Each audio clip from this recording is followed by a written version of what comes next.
My name? They call me Dov Polzin. Currently living off Blackfriars in London, above my smithy and machine shop called the Iron Ursus. You may have heard of us.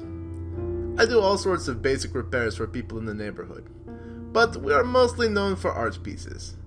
There's one currently just inside the gates of Pemberley Hall. I'm quite proud of that one. Anyway, let's get back to what we were talking about. You wanted to hear my story. Like many stories in my homeland, it does not begin well. My mother died when I was a child. I was too young then to even remember her. From what I have pieced together, she became sick.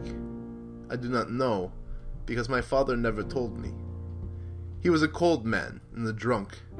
At the age of 5, I was sold to a traveling circus to pay off a gambling debt. I have not seen my father since then, and hope I never will.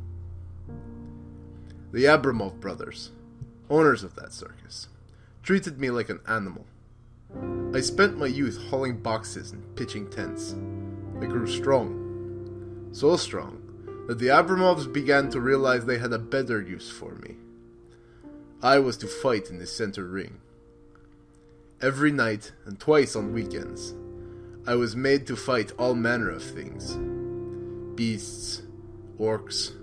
There was one city they made me fight a local gang of toughs. Something like 9 in all. I lost track. They told me to kill opponents, that the audience wanted blood, but I refused. My goal was to give them enough blood that I would not be beaten after the show, but not to kill. I was not always successful.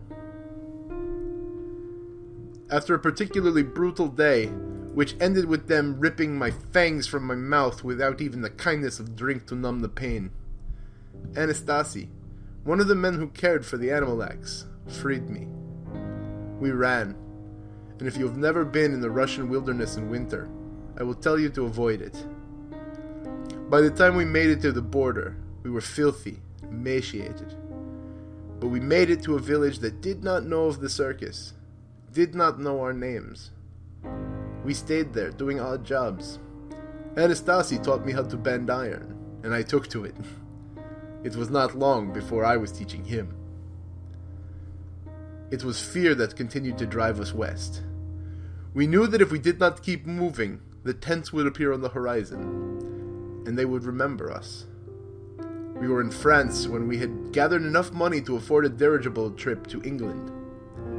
The waters would be our safety, a wall keeping them away from us. However, London did not greet us warmly. A dwarf could pass among the upper class, but as a bear man, especially a foreign bear man, I was little more than dirt.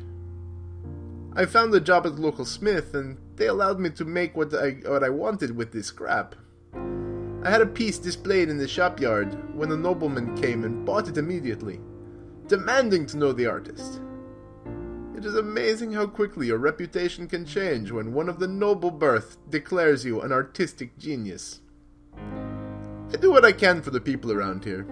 When the O'Malley gang demanded a tax of goods coming through the dock, I did what I always do. I took to it with fire and hammer, and I fixed the problem.